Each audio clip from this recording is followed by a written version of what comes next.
Hello everyone. Yeah, I exist.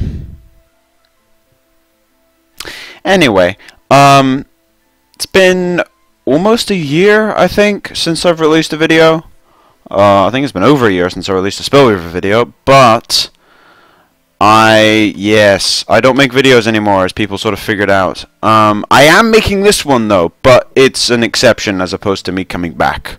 Basically, spoiler season.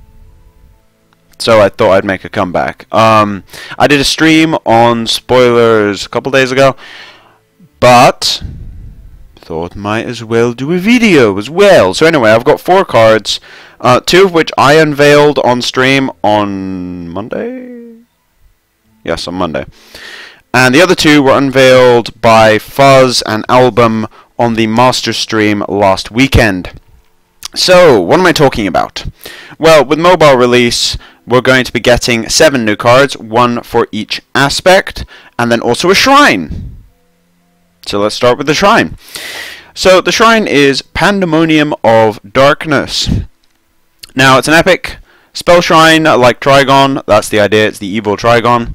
However, it works very differently from Trigon. What it does is it sacrifices one of your current levels and then gives you 2 of either red, purple, so Dominion, or Corruption. It's kind of weird how I say red and I sometimes say green. I'll go red, green, blue, but then I usually always say Order, Dominion, Corruption. Anyway, so basically, its first effect is in some situations better than just playing a shrine. In other situations it's worse because you can't draw with it. So just going off the first effect alone, there's a couple things that are a bit nuanced with it, but first effect alone is a bit weird, I'll be honest. It helps a little bit with fixing in some situations, and the other thing it lets you do is surprise people with doubles. But besides that, it's basically like playing a shrine. Now, just like Trigon, it has second mode. Now, second mode costs 5 mana. That's a lot. 5 mana, 3 levels, making it tied for the most expensive spell in the game if you include mana and... Well, if you include mana and levels to be equivalent, which sometimes they are, sometimes they aren't. Usually levels are worth slightly less in most situations. Anyway, so Cataclysm is what I'm talking about. Is 6 mana, 2 levels. This is 5 mana, 3. So what does it do? It's Old Word of Pain. So the enemy hero loses 1 life for each of your levels. In aspects of evil, you gain that much life, which with 3 corruption levels is a succubus trigger. For 5! That's an expensive succubus trigger! It's a Word of Pain, actually, an Old Word of Pain. But here's the thing. Old Word of Pain costs the same as current Word of Pain.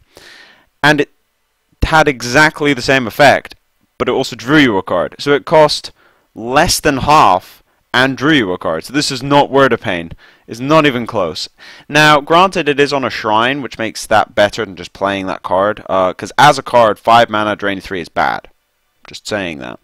On a shrine makes it a bit better, but still a bit underwhelming. Now, what I am going to talk about this with this card is 2 things that make it possibly not just bad, which is what it looks like on first sort of viewing.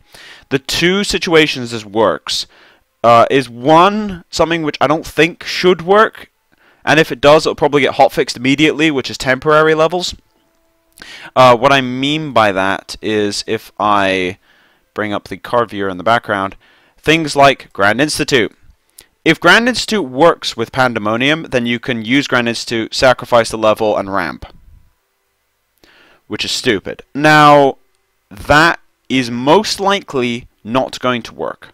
And if it does, it'll get hotfixed immediately, because that's a 1 mana New Horizons on a shrine.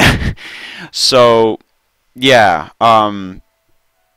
If that works, it'll get hotfixed, and if it doesn't, that's probably expected. The other situations comes up as Angel Blessed Knight. I don't even know how that would work. So you destroy the extra order level, but then the effect happens again, so you gain it back immediately and gain 2 shrines, so you double ramp. Yeah, I don't think that's how that's going to work. So that's probably not going to work, and if it does, it'll get hotfixed. Now, the other situation this is semi-useful is in double fixing openers. What do I mean?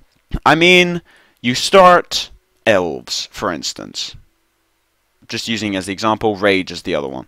You start elves for your 1-drop, your 2-drop, and then you have to go up to 3 mana for this to work.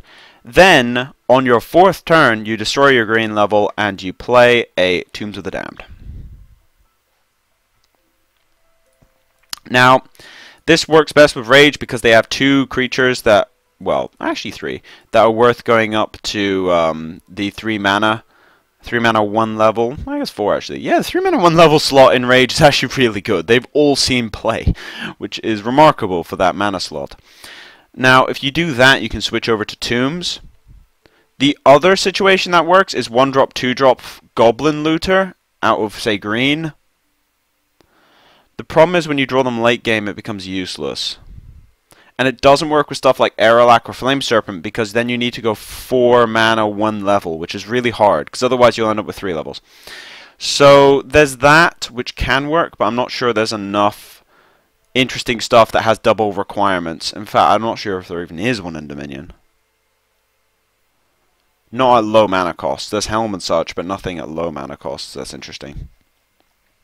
So basically, it's very narrow. The other thing you could do is maybe surprise someone with a dragon, but if you're playing New Horizons, you could do that anyway for 2 mana. So, yeah. Anyway, the Shrine is not fantastic. Now, let's go on to the other card, Fuzz Revealed, which is Harbinger of Sorrow. 3 mana, 1 corruption, 1 generic, 2/4, 2 speed, demon, and a spirit. Demon more relevant than spirit, but anyway. New mechanic, Tainted. Tainted reads, when this creature enters the field, lose 3 life unless you have at least 3 evil aspects. Which is interesting. It's supposed to be a drawback, and then when you get to late game, the drawback shuts off. Or, yeah, that's interesting. Now, Harbinger of Sorrow's effect reads, when it enters field, summon X Enchained Souls, where X is half the amount of life you lost this turn, rounded up. Rounded up is a very big word. Or 2 words, I guess. It makes this from mediocre to insane, in my opinion. And the reason for this is because without accounting for demon shenanigans, as a baseline card, it's a 2/4 at the Harpy slot, which is important, because it means you can do Horizons into it and things like that. It's a 2/4 that you lose 3 life, and you get 2 1/1s immediately. Now, worst case, you sack the 2 1/1s, you lose 1 life, and you play 2/4, 2 speed. That's bad. However, when you play this early game, oh my god, that is 4/6 in stats over 3 bodies, 2 of which have flying and 3 speed. That's absolutely insane. It's just crazy, especially in an aspect with things like Word of Pain to weaken their creatures and Consume. Now, to give you an idea why this is crazy, if you're playing Mono C, for instance, first off, it means you've got Harbinger and also Harpy now as your defensive options, because this is quite good against red. Yes, you Fireball yourself, but the Enchained Souls will probably block 2 damage each, and it's not vulnerable to Fire Blast, can't be Fireballed, so the Harbinger will absorb 4 damage, or 5 most likely, because they'll have to Fireball and attack it in some situations. In fact, they probably will have to, because they can't just double attack it with 2 Enchained Souls around. So, that happens, you're actually probably going to gain life against a red deck by playing this thing. And that's just on its baseline. That's not accounting for the crazy amount of synergies you can do with this thing.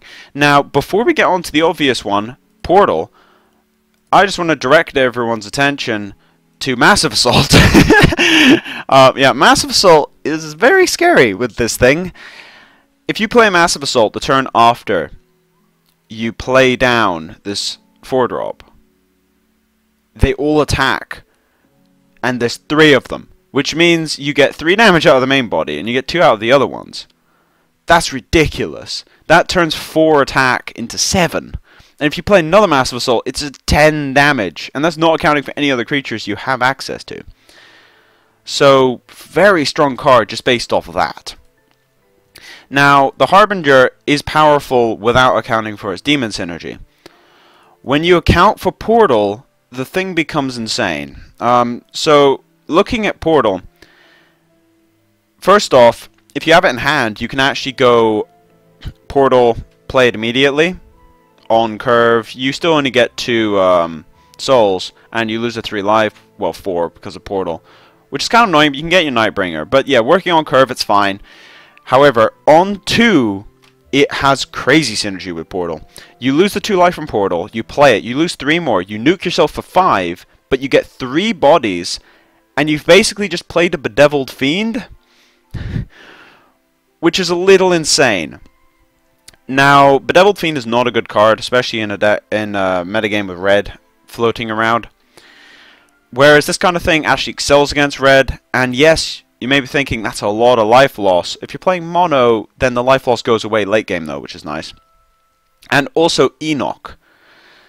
Now, you lost 5 life off of it just off Portal. However, if you have 4 mana, then you play it, Enoch one of the spirits, gain 3 life immediately, and then sack the 2 spirits, and you actually lost 0 life and just got a 2 mana 2/4 and buff the rest of your stuff. And that's if you have nothing else in play. If you store Nightbringers, for instance, you get a Nightbringer from the previous Portal trigger and you just don't play it until then.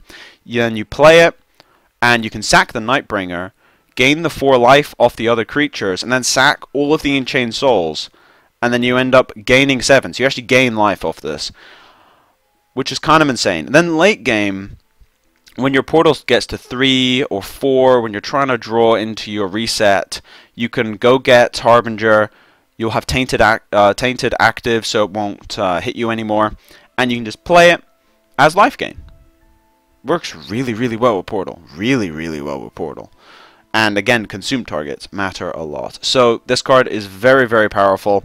Has a lot of very good synergies, and a lot of them are in corruption, which is the crazy bit. Now, the last one I'm going to mention, which I think is potential. I mean, there's stuff like, yeah, ruling. Sure, that works. The last one's Spoils of War. Now, this is interesting, because with Spoils of War and Harbinger, if you get to a point, you play Harbinger, you get the 2 souls, you sack the 2 souls, and like fume something, and then you can Spoils of War and draw 3 cards. So, Spoils of War might actually be usable now, simply because you have more options to sacrifice stuff. It might be too clunky, but it's a possibility. Anyway, so moving on from the Harbinger, on to the 2 cards I was given to spoil. We'll start with the blue one, Catacomb Keeper, which has my favorite artwork in the game. It reminds me a lot of the Incarnates. And I mean a lot of it. It's very similar to the Incarnate artwork, which is some of my favorite artwork in the game. Anyway, Catacomb Keeper is a 3 mana 1 wisdom. Oh, it's a bad start historically. Yeah, 3 mana 1 wisdom cards have not been very good historically. But anyway, 3/3, 2 speed, so decent body on it. Spirit, which is not massively relevant. Has Tainted, which is a little awkward. And when it enters field, you draw a card for each of your evil aspects and discard a card for each of your good aspects. Now, this is weird to me, because it doesn't actually work off of Tainted. Yes, when you gain a bunch of evil levels and Tainted gets turned off, it becomes insane. But Tainted itself is strictly a drawback on this card, whereas on the Harbinger, it's a drawback that fuels the mechanic on the card immediately. Whereas in Catacomb Keeper's case, it doesn't fuel the mechanic at all. It just feels kind of tacked on. Anyway, besides that, the second effect is actually very interesting. So when you play this on curve, it just discards, which sucks, I'll be honest. A lot of people have been saying, oh, it's like Word of Knowledge. Yeah, sort of, I guess. A lot of people saying it's a better Word of Knowledge. I'm not convinced. I've been playing a lot of Reanimator decks recently.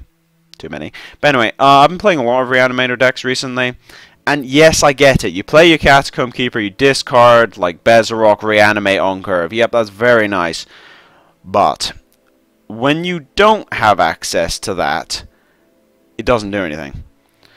And if you don't have Reanimate, you play a 3/3 on turn 3, which is okay. You discard a card, and you hit yourself in the face. It's a really bad card if you don't have that exact combo in your hand if you play it on curve. So, keeping that in mind, I don't see this as a 3-drop. A lot of people are saying, yeah, you can play Reanimator, I know, but it's not a 3-drop in my mind. It is a 4-drop or higher. If you play it on turn 4 or turn 3 with New Horizons, it works pretty much like Airship, I'll be honest. Draw, discard. You can only use it once, but then you can block immediately. It's instant, which is nice. But yeah, you draw a discard, 3/3 body compared to a 1/5 flyer. I would say is a lot worse, but is also a lot more aggressive, which gives you some options. And it fireballs you. Now, Airship is the king of defense. Catacomb Keeper is not good in defense at all. So you really want to be using it as more of an offensive threat if you're planning on playing it as a 4-drop. So, people are probably thinking, you seem to be playing this thing down a lot. I am, but also I think the time it's at its best is not being treated as a creature in the early game, which I think is how a lot of people are looking at it. I see this as a late game draw spell, because when you get to 4 levels, like you're playing your Wisdom, Corruption, Enoch. I mean, not Enoch. You're playing, well, you could play Enoch. But anyway, you're playing your Wisdom, Corruption deck with maybe Advanced Lepharos and Bezarox and Reanimates. You don't have to play this on turn 3. What you can do is play 4 levels, play the 3 Corruption for Bezarox and the 1 Wisdom level, and then late game, this becomes a 3/3/2 speed that just straight up draws you 3 cards and discards. Now, because it discards, you're effectively just drawing 2 cards because you have to play this thing as well. So it becomes a +1 hand size wise, and it's basically Ancient Wisdom. But for 1 extra mana, you get a 3/3, and also you get to draw and discard, which can fuel Reanimate targets, because you don't always have Airship, although Airship is still far superior in my opinion in that kind of deck. But yeah, you can discard Reanimate targets, you can fuel Vultures, and also you get to see more cards. Yeah, you actually get to see an extra card. Instead of just drawing 2, you draw 3, discard the worst of them. Which could be a Shrine, it could be whatever, just something you're not really using, like a Suffocate in a control matchup. So the point is you get to sift through more cards. So late game, it's actually very strong. The question is, do you play it in that slot? Now keep in mind, I have given a very narrow situation where it works, which is in a Corruption specific deck. Why did I say Corruption? Because Corruption benefits the most off stacking aspects, whereas Wisdom Dominion is more interested in stuff like Silencer, making Catacomb really hard to play. And with Rage, you also want to be going that double Wisdom, and there's no reason to go triple Rage outside of Word of Fire. Corruption, however, has access to Word of Pain, which is a very good removal spell, Consume, which is a very good removal spell, if you have 3 aspects. At less than 3, it's a bit awkward. At 3 or higher, it's incredible. And because of New Horizons, these kinds of decks stack Corruption levels way beyond 3 sometimes, because when they draw New Horizons late game, they often just play it to stack Corruption levels. And also they have access to Bezarox, which needs 3. So keeping that in mind, I think it works with Corruption. The question is, do you play it over Ancient Wisdom? That is the question. Because Ancient Wisdom costs less and is less restricted, but is also less powerful in the late game. So the way I see this is that in the late game, you want Catacomb Keeper, in the mid game, you want Ancient Wisdom, and in the early game, you want Airship. That's kind of how I see it. Airship is a better blocker, comes down after New Horizons, and functions far superior in a Reanimate deck. Way better. However, Airship can't draw you up cards. This can. Ancient Wisdom can also draw you up cards, but it does it to a less extent in the late game, and a better extent before you hit that 4 level threshold. I'm rambling a bit, but anyway. The way I see it is that in Reanimate decks, or in Casual Darius or something similar, although maybe you don't need to even play Darius if you have draw engines like this, when you're playing your Wisdom Corruption control decks, which I love, by the way, my first ever competitive deck was a Wisdom Corruption control deck. If you're playing that kind of deck, then this is a very strong card in the late game. Will it be good enough to see play in that deck? Probably. Will the deck be good enough? That's the question. If the deck is good enough, I think this will see play in it. but I'm not sure that this card is enough on its own to make that deck good. It is an extra tool they can use, though. So I will say that I think it is good in that specific situation, but it's very difficult in other situations because of the way Tainted works on a good aspect card, because you need the 4 levels. Now, yes, in theory, you could discard it and then reanimate it after you've destroyed your Wisdom level with Pandemonium, and I've gone too far. Anyway, on to the last card. Coldhearted Paladin. That name. 3 mana, 1 order, 1 generic. They love their 4-drops. 2/2 with 3 speed. And it's a knight, which is relevant with Nimir. Also Tainted. Again, interesting to put on a good aspect card. Coldhearted Paladin gets +1/+1 for each of your levels in evil aspects. Interesting. And whenever Coldhearted Paladin destroys a creature, you gain 1 life for each level in good aspects, and they lose that much life. Also interesting. So, this will pretty much always hit you in the face. However, Order does have life gain, and I think this is secretly strong. Now, a lot of people are probably thinking, wait a sec, there's tons of 4-drops in Order. Yeah, there are tons. And what does this actually do? Well, when you play it, which will be on turn 4, and you can't use the Order Ramp Knight with this, which is really awkward. Well, you sort of can, but I wouldn't recommend it. It's a 3/3, 3 speed for 4. We've seen before that's not good enough. However, it's not bad. It gets Fire Blasted, Fireballed. Yes, that sucks. Doesn't die to Assassinate or anything like that, though, and doesn't die to Fumes. It can get consumed, but maybe not that early in the game. Why do I think this is maybe good? Because on your next turn, you go up a 2nd evil aspect, and then it's a 4/4, 3 speed attacking. That's brutal. That's absolutely brutal. So I actually think that reason alone, just being able to do that, is probably enough for this thing to see play. It also is a 4-drop that's decent on curve, and when you draw it late game, it's actually very strong. It's 4/4, 3 speed, which means it's keeping up with Elder at 3 levels. In fact, it surpasses it in terms of stats, and is worse in terms of effects. However, in terms of stats, it's actually better. And then late game, you go up your 4th level, which means it's probably going to be Corruption, let's be honest. But anyway, you go up your 4th level. Again, Corruption works best with this Tainted thing on non-evil aspects, but you could be playing Rage and using it for Word of Fire. There's a lot more synergy between Rage and Order, but it depends where you're going. Anyway, you go up your 3rd level, and then it's a 5/5, 3 speed, which is just colossal, doesn't lose you any life, and has this tacked on 2nd effect. Which exists, I guess, but is not going to come up very much.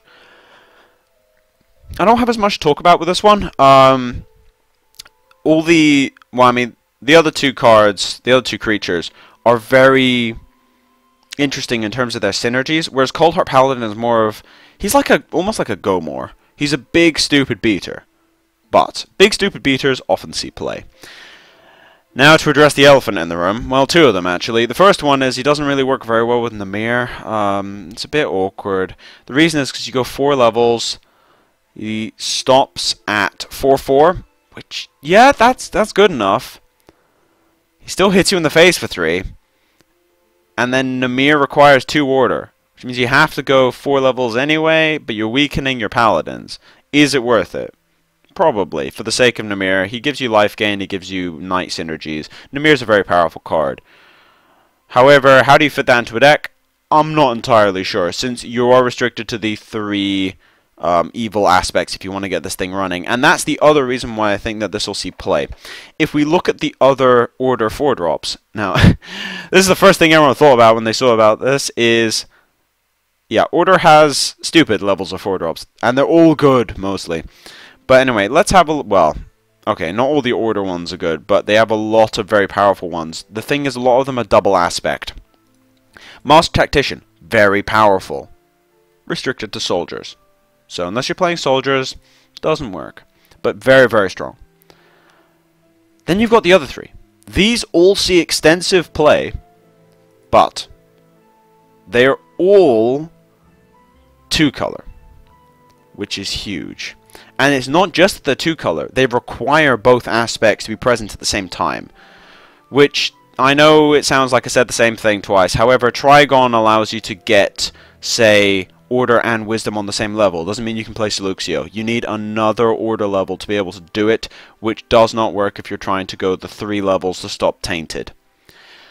However, I'll say this. Seleuccio, Diogen, and Tren, in my opinion, well, maybe not Tren. Tren has his moments, but works in a different way.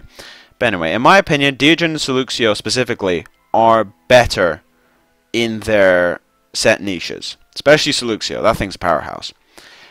And then in the other thing is, it's not competing for a slot in these 2-color good aspect decks, even though its second effect looks like it could get interesting off scaling. When you're competing with Tamiya and, I mean, even things like Thionor and stuff like that, you're not going to compete with those kinds of powerhouses in that kind of deck. But in evil aspects with Order, I mean, if we have a quick look, you've got Red Soldiers. Yeah, sure. I mean, Red Soldiers play the Master Tactician, but they don't really have another 4-drop. I mean, they got their slaves nerfed, so they can't really use that anymore. I mean, you've got, say, Cannonade, Fire Blast maybe, but those are more removal spells instead of creatures, so they don't really fit under the same slot. But now you've got an extra beater, which may not work very well in the Red Soldiers deck, but it's an example. Then in Dominion, the only other things you really have are Mutant and Minotaur, and I would say that Coldhearted Paladin is probably better than Mutant and Minotaur in aggressive decks, or more mid-rangey aggressive decks, ones that actually go up to the 3rd level. And again, in Corruption is very, very powerful at the 4-drop slot though, so it's going to be hard to compete. But you don't want Harpy. You don't want Bedeviled, and honestly, you probably, unless you're running soldiers, you want one Master Tactician, which means you get Coldhearted Paladin, and also you get the new Harbinger. Now that's a loss of Tainted is my only concern, and yes, that's going to hurt. But the point is, it has its niche, and I think it will serve its niche well. But anyway, so that's everything for the new cards. So brief summary. I think the Shrine is not fantastic. I think it's got some niche uses, but I'm gonna give it a 2 out of 5 since I'm giving ratings now apparently. But anyway, I'll give it a 2, or I don't know, probably a 1 out of 5 to be honest, 1 or 2. If the interaction with Grand Institute and the Knight works, it's a 5, but that'll get hotfixed anyway. But yeah, I don't think this will see any play if I'm perfectly honest. Black card I'll give a 4. Depending on how good Demons is, it could be a 5, but I'll give it a 4 for now because it has some very, very good properties, and to be honest, it's not obviously overpowered, but it's possible that this clause might get changed around the down, but we'll have to see. The blue card, I'd say, is a 3 or a 2, which for me means pretty good, but very niche. And that's kind of where I see Catacomb Keeper. Pretty good, but only in one situation. Good in that situation, but versatility counts for a lot in a game like Spellweaver. And then for the Coldhearted Paladin, I'll give a 3 to a 4. Not quite up to the same level as the black card, obviously, but I would say it has its niche, but you can expand it a little bit more than you can with the Catacomb Keeper, and I think is still quite good. As in, it doesn't do anything mind-blowing unique, but it might edge out a few cards that already serve that role, because it can do it in a slightly different way. And that's kind of how I see both Catacomb Keeper and the new Coldhearted Paladin. So anyway, that is my spoiler video, my comeback video. I have no idea when the next video I make will be. It will probably be when the rest of the spoilers come out, to be honest. As I said at the beginning, I am not back to making videos. They take a lot of time. I do streams occasionally if I feel like it and I have a reason to, because I can just press stream and just talk. And then when I'm done, I don't have to worry about it anymore. Video making is a lot more tiring and requires a lot more preparation, and that's pretty much why I stopped doing it, because I have a lot of other things going on in my life, so balancing that with videos was very hard. I mean, even this, I wanted to get out 2 days ago. But because of how hectic everything is, I simply couldn't find time to record until today. So yeah, that pretty much sums up why I don't make videos anymore. But anyway, thank you all for watching. And as for now, this has been Jotto, signing off.